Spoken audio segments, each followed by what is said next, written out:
All right, let's get back to our guest tonight. Sam Maranto is the State Director for Illinois MUFON, the Mutual UFO Network. He has been doing this for many, many years. Again, Sam, thank you so much for taking some time and being here with us this evening.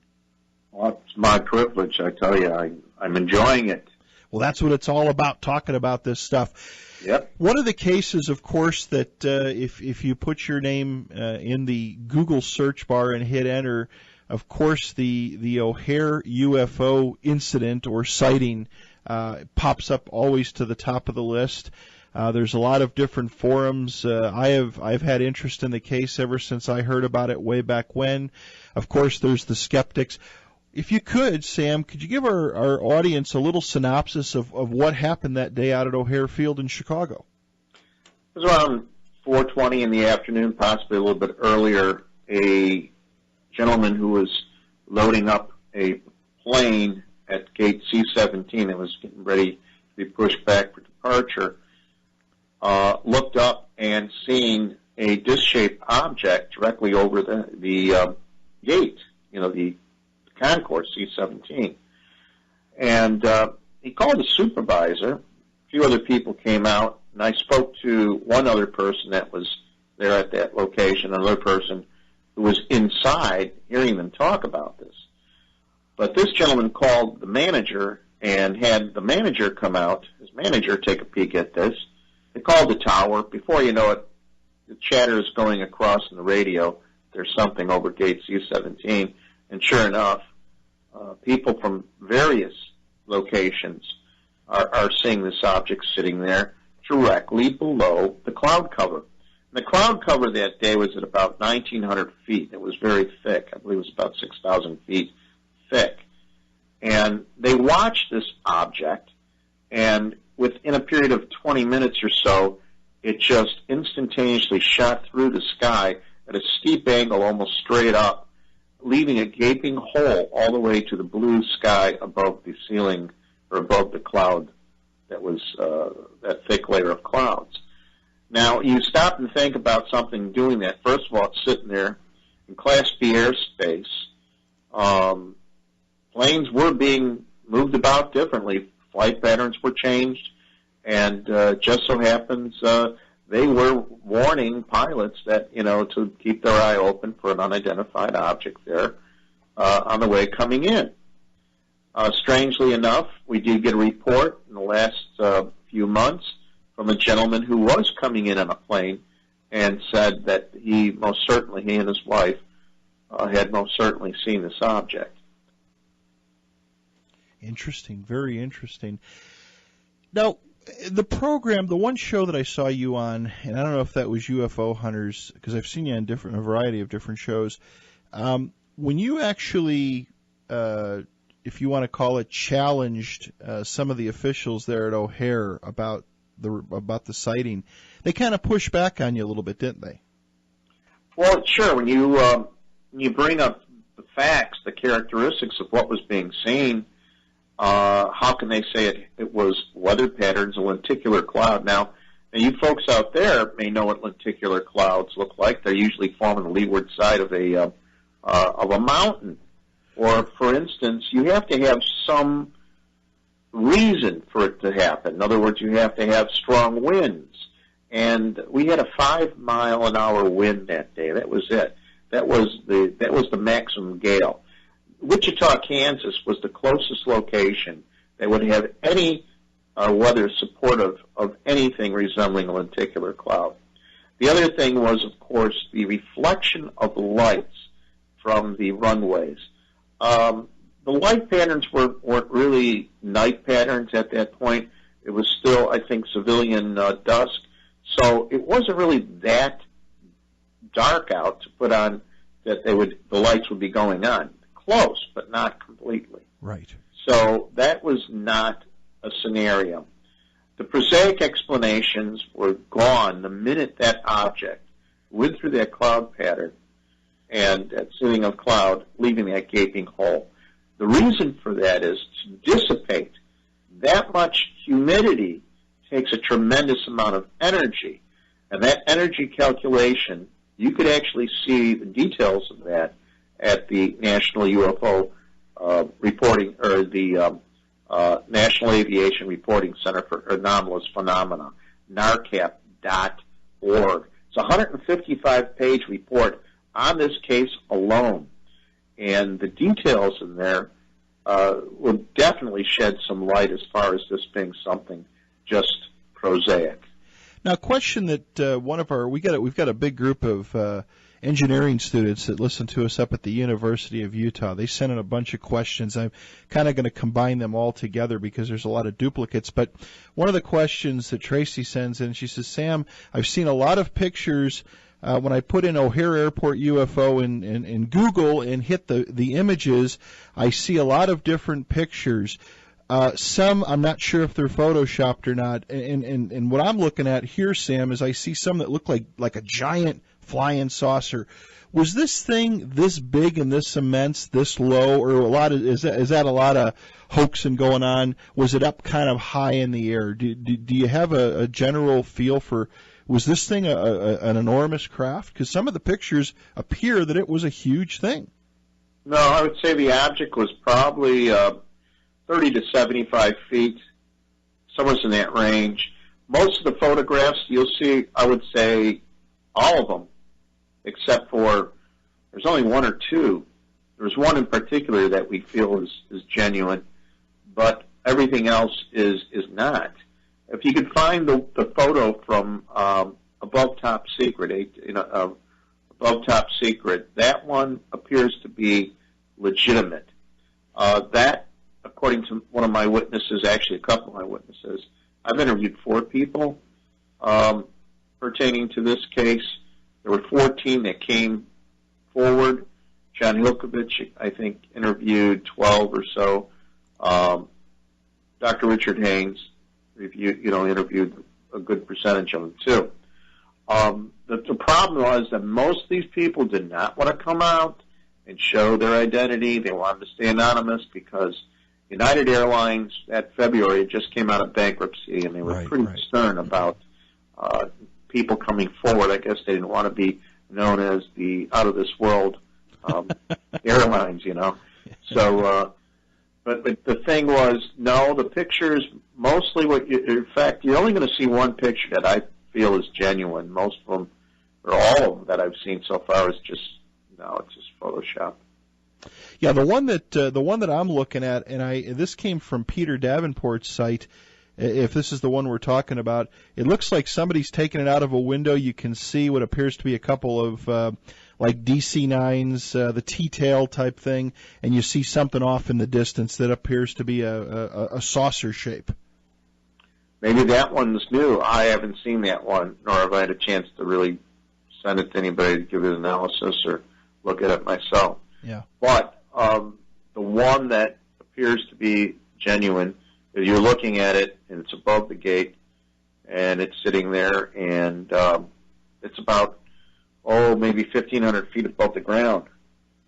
And that's it. That's what people said they've seen, and if anything looks like it, that was it.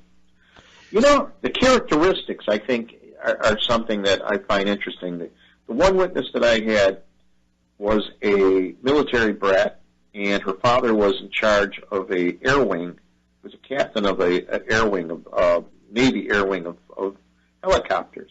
So she had an understanding of all this, of the jargon, mechanics. She was great to have as a witness. Plus, she was a reporter, and she was a news anchor for some period of time in the Washington, D.C. area. She gave it a very detailed description of what was being seen. And what I really enjoyed listening to her analysis, because she was trying to consider the composition of what sort of material this object could be, and she even threw out different things like, could it be a composite of ceramics and different things? She was really thinking it out, but she was very good at giving the very fine details of what, comparatively versus something prosaic, something conventional as far as an aircraft, what you would have to have on there. It was absolutely missing. And that was pretty much everything except the shape. Interesting, very interesting. How long did this thing hang around? Was it there for quite some time?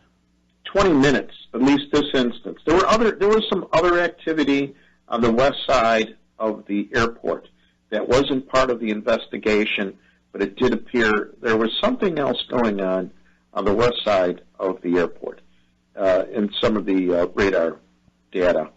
And I looked into it to see if it was we had any migrating birds, insects, whatever, and everything really crossed out. So there were some other patterns picked up further west that were not part of the focus of our investigation. Dr. Haynes specifically gave us orders to look and work on just this aspect right here, and that is what you really need to do, is focus on what you're going to work on collectively, and then you could build up later, but as far as what he was looking at that area. Right. C-17. One article that I looked at pretty carefully, I know, of course, and I'm sure you dealt with many of these, I don't want to call them the skeptics, but the debunkers, because there's so many of them out there. But there is a site called skepticforum.com, and there's pages upon pages of testimony in here from the 2006 sighting. I found it very interesting because as much as there's people that wanted to debunk this, there is so much information here. There are so many different witnesses that came forward and gave testimony. It's pretty amazing. It's absolutely amazing how much of that is out there, and even that I believe it's that flub up of the news reporter talking about it off when he thought the camera was off, but it was still rolling. I think that was probably the most telling, dynamic interview that I've seen on this subject from anybody in the media or the press. And John Hilkovich, I don't know if he ever lived it down because he's probably harped about it, but he tries to avoid that subject matter now. I think he received quite a bit of heat.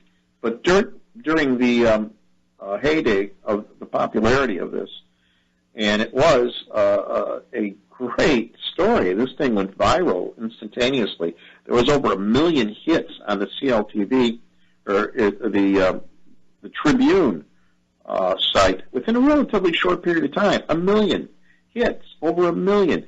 That broke all their records.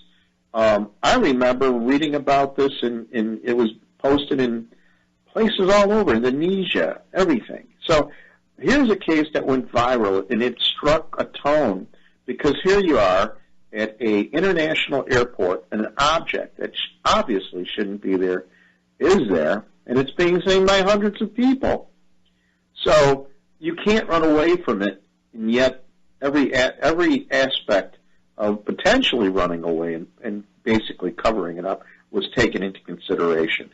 The FAA, everybody else. But he was the one who said, well, I'll submit a FOIA.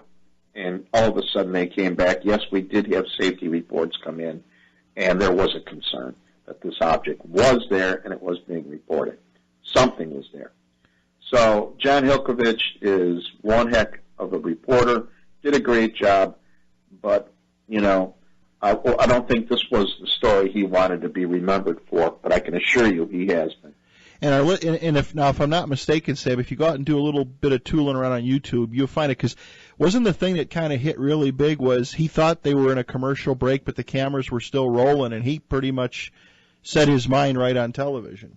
Yep, he sure did, and they posted it on, CLTV is WGN production over there, and right. They posted it. I know he used a few words he probably shouldn't have, but yeah. It was a morning show in studio over there in WGN. They have great studios. But I tell you, they went right at me with all the usual so-called skeptical questions, and I think he did a great job. I don't know if it's anywhere on YouTube, but if you find it, I think you'd be impressed with the way I handle it. Oh, I've watched all the videos associated with you. I mean, there's so much of it still out there. One of our listeners, Carl, writes in and says, Sam, what do you think the thing was doing? Why do you think it was over the airport? Do you think it was just circumstance, or it had a purpose, or it was watching for something? Yes, purpose. I think there was a purpose. The other thing is, was it ours? Was there other activity going on? When I say was it ours, I'm relatively certain this technology has been in the hands of certain contractors for some period of time. There were these other objects that were being painted on radar further west may have been the reason why it was there, or part of that group. Jaime Maussan, from Mexico, came in that day at 6 o'clock, and he says, Sam, do you think they came in because they knew I was going to be there? He said, Jaime, I don't know, but that's an interesting thought. And who knows? I think to understand a reasoning why, we'd have to know what it is we're dealing with specifically. So I don't even venture to think, but of course it's always good to speculate. It's fun. Well, do you think that you mentioned about being ours? Do you think that it was are you given the possibility thrown out it was an of this world craft? That's one possibility. It could have been something more advanced. The drones are being flown all over the place out here. I've seen, I like the term drone. We call it UAV for the longest period of time, and now they call them drones. But I recall working on a case in Arizona in 2004 and getting footage being sent in that may have been related to these obvious series of some of the best UFO sightings and other phenomena that I've ever worked on. But these were clearly, unmanned aerial vehicles. And so I've seen these things for years now. There's so many different types. But once you see something, there's probably 12 or 20 more in the process of being developed, or in operation, but somewhere else. So that's a problem too. Much of what we see today, we also have to consider the probability of this technology or some version, either being reverse engineered or advanced engineered, in the hands of specific contractors, be it military or whatever, and that's being used or tested or actually in application. So that's when you see these huge triangular craft. People say, "Well, that's got to be some sort of stealth technology that's just being tested." You don't fly something that big over a highly populated area in a test mode. This is applied; it's application. So I get a kick out of that. Another reasoning that this flies out the window of logic. It doesn't make sense. A question that one of our good listeners out in the Cleveland area sent in, and I'd like to run by you. Now, we're of course we're talking about unidentified flying objects. Something that seems to be a little bit more commonplace now than maybe in the past, or maybe it's maybe it's just because of the frequency of people reporting these things, but is orbs. And I'm not talking about orbs that we see in a haunted house or a cemetery, but these giant glowing orbs seem to be a little bit more prevalent out there. What do you think they are, Sam? Do you think they're UFOs? Do you think they're energy drones? Do you think they're little scout ships? And of course, in some cases, these things even change color. I know Grant Cameron. We had Grant on the show and in the studio several times. He talks about back in the 70s coming out in his car with his kids coming out from a bridge, and there was 3 of them right as he came out of this kind of tunnel type thing in the middle of nowhere, and they were hovering around and lurking around. Do you get a lot of reports of glowing lights and orbs, and what's your take on that? I would say the majority of our solid cases these days are orbs or discs in flux. I think these are either plasma related or heart craft per se, or something. Our understanding of matter is rather relatively limited. It's only a human understanding in this scope, in this dimension, and matter could be far more flexible. You know, it's we don't completely understand it, at least we don't, us the average people. So when people see these illuminated objects, what they are more times than not, I personally feel are solid structure or semi-solid structure, something of a higher composition than just gas. A lot of these. So it isn't just a plasma per se, but it's energized and it's in flux, in a state of flux. Therefore, what you're seeing is the effect of that energy on the gases surrounding it. And they're gorgeous. I've seen them. Julie and I seen one of our best sightings with the large orange orb seen on March the 3rd, I think. May the 3rd, excuse me, it was Friday, I think, in 2003. And it was near the Tinley Park area, right at the intersection of 159th LaGrange Road. This thing sat up there in the sky, some altitude, probably about, it could have been as high as 3,000 feet or more. That object was as big as a quarter at arm's length. Wow. And from it, oozing from the bottom, or appeared to be oozing, was smaller orbs coming out of it or oozing. And that object we observed that thing for 7 minutes. It sat in a 23-mile-an-hour wind and didn't even move. It was static. It was like painted in the sky. And it was gorgeous, absolutely gorgeous. And we watched it. And as it moved along, of course, you know, the effect through the atmosphere of anything would change color, but it appeared that it itself may have been changing as far as energy, and therefore we're picking it up a little bit differently. But it went from orange to like gold to white to bluish white, and it disappeared in 7 minutes. It took off in a southwesterly direction. Now, you know, one question I have for you: people that have experienced these orbs, and I don't know if maybe they're maybe it's individuals that have kind of encountered them at close range. There are some people, and I've read many articles and interviewed many people, and again get a lot of emails from people, feel that the colors, when they change colors, that can sometimes, how can I put it to you, Sam? It can affect the mood.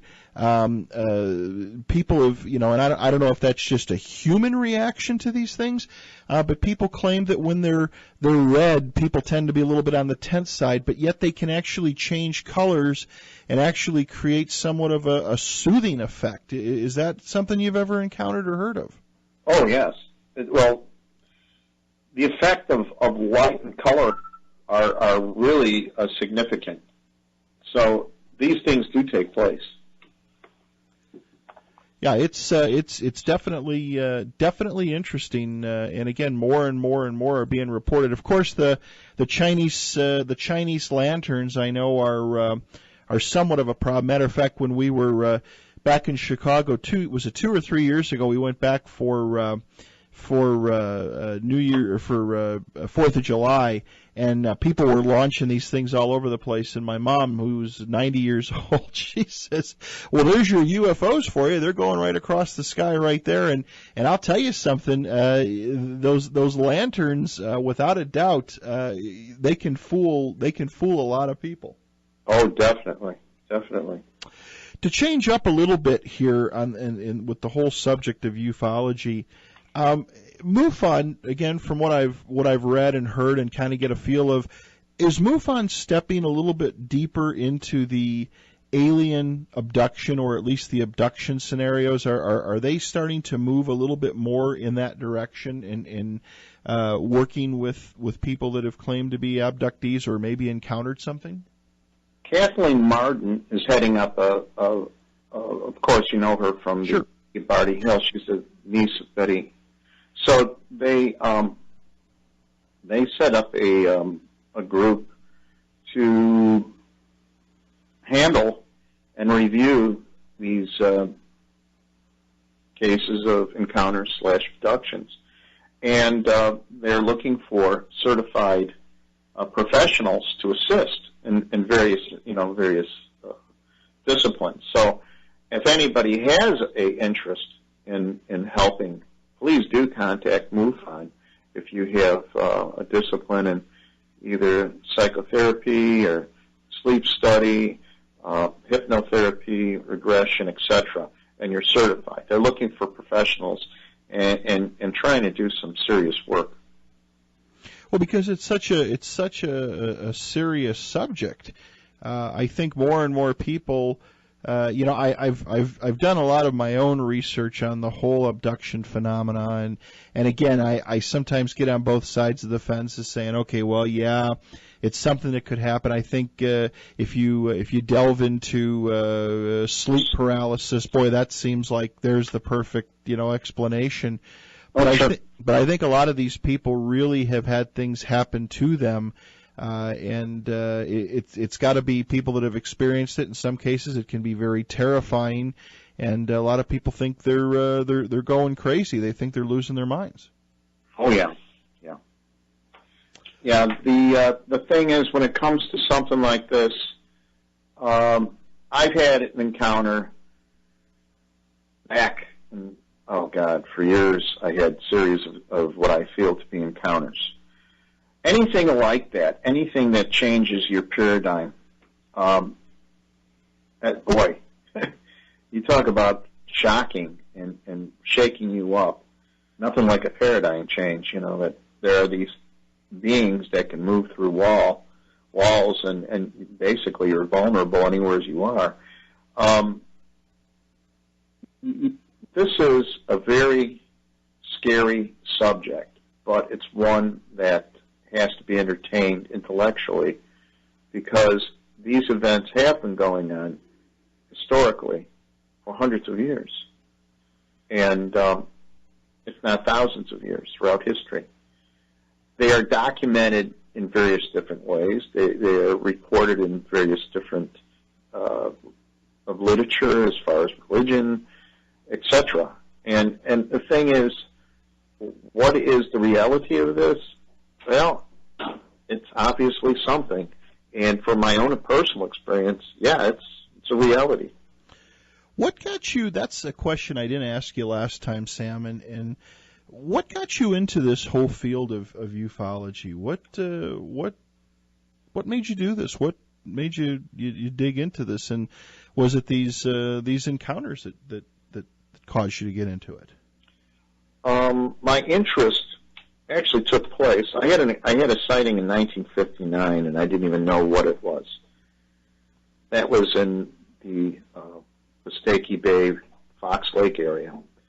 There was an object seen, and I seen it while I was at my uncle's cottage, and here I was dropping nails and all sorts of stuff down his newly dug well, and I got an earful on that. So I decided I better go in the back and just skip rocks in the channel. So I went out the back there and skipped rocks into the channel and having a good time. And all of a sudden, this illumination comes flying over my right shoulder, goes over the fence in the neighbor's yard and goes in back of a willow tree and goes back up to my right. Scared the heck out of me. But the scariest thing was, it seemed like everything got dark all of a sudden, and then I heard my aunt calling for me. And she said she had been calling for a very long period of time, and she couldn't find me. Well, it was dark out, and when she came by me, and I don't recall it being dark before. Something happened then and thereafter, and I couldn't talk about that for many, many years. I went home that night. It was on a Sunday. Got home, and that evening, I'd always watched Dennis the Menace, and my mom asked me, do you want to watch Dennis the Menace? I went right to bed, covered my head up with a blanket and pillow, and I just was so frightened I didn't know what transpired. Right. Now, but my father had an interest in the subject, and back in the 60s, early 60s, or it could have been mid-60s, he came home one day, and it was breakfast he was talking about. He woke me up. He was talking excited about what he had seen. And I got up and walked to the kitchen, and that and the smell of bacon and eggs, that really got me going in there, but his excitement really got me going. So he's talking about the fact that he went by his client, who is a amateur astronomer, and him and his son. They went to the house. He went to the house. He was a music teacher, and got to the door, and the wife said, well, they're in the backyard, and they're looking at something in the sky. So he went back there and looked in the sky, and they're seeing these objects moving around. He goes, what are these things? And he goes, well, we think they're UFOs. And he goes, what's that? Well, they go into the house. They give him a book and a magazine. That is what was sitting before me while he was telling the story. Little did they know that they gave me the adventure of a lifetime. Wow. So I gave my first presentation on the subject when I think was in 6th grade or 7th grade, and probably every year after that, I had a chance to reform to talk about the subject at school or at a party. It was something I always wanted to talk about. The other thing I wanted to do is to see if other people had an interest and also had experiences or knew of people who had experiences. Now, that built up over time, and, of course, being in the backyard of Kufos and being an avid follower of J.L. Hynek, I had an interest in this, and it got deeper and deeper. Worked on a few cases myself during the 70s, 80s. Nothing major like we did with MUFON, but I found myself interested enough to join the organization, and because of a case in 1997 out here, and you may recall that case. There was an object that flew over, and a pilot and his girlfriend were driving down 80, and there was hundreds of people seeing this thing. And he saw it himself, and he took an. I had a radio show up north on a show on Sunday, and you did a show. If I remember, you did a show. Was it on WAIT? Didn't you? That's it. Yeah. Yeah, I remember. I used to. It was, of course, Art Bell was around, but there wasn't much else out there. And I remember, I remember that years and years ago, you doing that. Yeah, that was a long time ago. So I'm leaving the station up there, and it was on Crystal Lake, and coming home, and I'm listening to this guy. I flipped over to, I always listen to how things end up, and then whoever was next, I forgot who was next. But then I flipped over to LS and or GN, I forgot who it was, which station, but they had this guy on there, and they're talking about this sighting. And then they gave the address of where the gentleman had a business. So I went directly there, talked to him, got a report, came back with maps, and started working on the case with him. And then I met who was the assistant state director at that time, Bill Leone, and Sue Morawski, who was one of our investigators. And before you know it, they're talking about MUFON and joining, and I'm like, maybe I should. We'll see. So time passed, and we had a few more cases. We had a very interesting crop glyph that showed up just blocks down from me when I lived in Homer Township, and it was huge, genuine crop glyph. I mean, it was the real deal. And that very night, there was a sighting of a massive triangular craft that went through Lamont, flew over that area, and went to Frankfurt. It was multiple sightings. So, all this stuff is in my vein, my interest. My uncles used to always talk about interesting, unusual things, and they were some of the most remarkable storytellers you ever met in your life. And so I had enough of a foundation culturally and for my own personal experiences. But, my father, my uncles, and other people around me just inspired me. Well, it's interesting. You were a couple questions for you, Sam. One, did you ever go through any regression therapy? Do you think that something happened to you, or do you just kind of take it and say, "Hey, I saw something. I'm not quite sure," and we'll leave it at that? That's it, right there. Yeah. I don't want to know anymore. Okay, and hey, and that's okay. One of our listeners writes in. She says, "Has Sam ever heard of anyone seeing these orbs? Is the size of a basketball 7 to 10 feet away from a person. Was that something that you encountered? Were they orbs that were flying around and maybe basketball size, very close to you? It wasn't massive, basketball size, beach ball, whatever. That was probably about the size of it. It's going to be larger when you're smaller. Right. That could be correct. And it was self-luminous. It flew over my right shoulder, went across an arcing motion over a fence, and then went right in the back of a willow tree and shot straight up. So that's what I saw. And there are so many different types of orbs, some that seem to go through walls. And what I've learned from talking to people who've experienced these smaller orbs, it's best not to touch them, but if they do touch you, it probably won't hurt. I guess it's the aggression act. But some people have actually gotten burnt by some of these things. So, and is that where have you ever heard again? Is that where they can change color rapidly? Every time you say change color rapidly, I keep thinking of a gentleman down in Australia who had called me a good number of times, and we were sending emails to each other. He was saying that these red ones, he says, these things don't like us. What he meant, I have no idea, but he says these things have no use for us and they don't like us. So these red orbs were something that he felt were not really benevolent in any sense. And again, when we look at things of being benevolent, benign, or something malevolent, we have to realize that everything is a matter of position and perspective, or our relationship in a scenario. I always say, picture the jaguar chasing the rabbit. It's good for the cubs in her den, but it's not good for the rabbit. See, it's just a matter of where you are in that circumstance.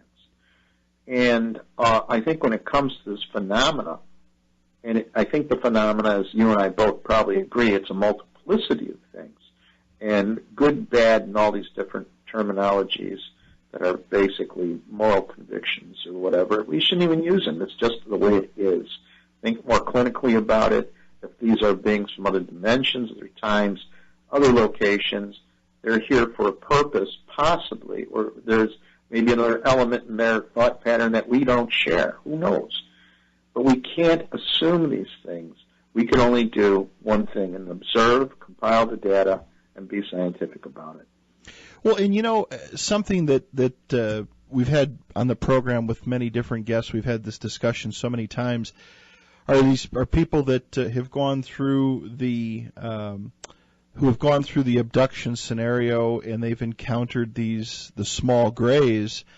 Kind of everything that I've heard, and again, I'm not a ufologist, and nor am I an abduction specialist, but pulling all the notes together, I take a lot of notes from all the different guests. I've had 570 guests on this show to date, and I take a little bit from each and every one of them, and kind of my conclusion that I've come up with, and I think you were saying the same thing, Sam, is first of all, these are not human beings. They don't have human emotions.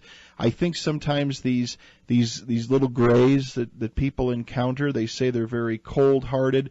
I think they're just workers. I don't think, maybe they don't have any bad intentions. Maybe they do. I don't know. But they're there to do a job, and they're not there to do a job compassionately, like maybe your favorite dentist or doctor will do when he's drilling on your teeth or cutting into you. They're there on an assignment. They're scientists. They're researchers, and they lack the human emotion. And it's just something that if you encounter, you gotta deal with it. I think it's very important. You hit something. Emotion, empathy, and passion are very strong in the human. The human condition, the human nature. And I think that's very important versus being just a biological autotron or something like that, or whatever term they want to use. But the thing is, I think the phenomena, the biggest problem with the phenomena is because we're looking at something that may reveal more detail to who we are, what we are, and why we are. and that in itself is the ultimate mystery, and maybe the crux of why I really do take a peek in this subject. Yeah. Well, it sounds like it's your life's mission, and you've been doing it for such a long time. We've got a couple minutes, and we got to wrap up, Sam. What's on your plate? What are you working on? Are you working on different things with MUFON? Are you doing other? I know you got your own business. Are you doing other things? Are you looking down other avenues? What's on the plate for you for down the road? Unfortunately, it's other things right now, and it's just been too much other things. And I would love to get back into doing more speaking, doing more research, and I have a few books on the plate that I really need to get around to getting done. But, the subject isn't my only subject of interest. I have an extremely strong interest in the human aspect of, various aspects of humanity and psychology. And there's so many I'm interested in too darn much is what it comes down to, buddy. Yeah. But, UFOs and the subject of everything around this, I love it. I mean, I love the mystery. And, to me, it's not about the answers. It's the next set of questions that I can compile, and that's what it always comes down to. Let me ask you one question before we say goodnight to you. Do you think in our lifetime, talk about the Disclosure Project, you've been involved with that, the word disclosure is thrown around so much. Do you think in our lifetime we're going to see something that is going to leave no doubt? I know some people say that we already have, and I believe that. But do you believe that we may see something, the world will see something that will take all the doubts away? Yes. Okay. And I think it's going to happen on such a scale. But what will be the effect of it? How will people respond? Some people will still be in the dark about it. I mean, we're talking about the O'Hare sighting. You could talk to people right in Chicago, and they read the paper every day, and they completely forgot about it or just overlooked it. So I think these events will take place. They probably have taken place. It's just we have been so conditioned and dumbed down. I don't know if when it happens, if it's going to do anything that traumatic. We may already say, I was expecting that, and it just happened. Yeah. Well, time goes so quick. Again, like you were mentioning about you being on the air on WAIT, it's been 3 years ago, and I remember the night that we had we talked about all these same subjects, and that was 3 years ago, Sam. Time, it doesn't stop for anybody. That's what I'm truly finding. Well, anytime I get the offer to come back, you guaranteed I will be there, my friend. All right. Well, I want to thank you so much for being there, and good luck in your endeavors. And I would love to see a book. And people, if you just go out there and put in Sam Maranto UFO, there's so much stuff out. I hope that you get some of your other things off your plate and maybe can jump back into the ufology game full time because you offer so much. And I want to thank you again for giving up your Saturday night. God bless you and your family, and take care. You, friend. Okay, take care, Sam. Good night, my friend. Bye-bye.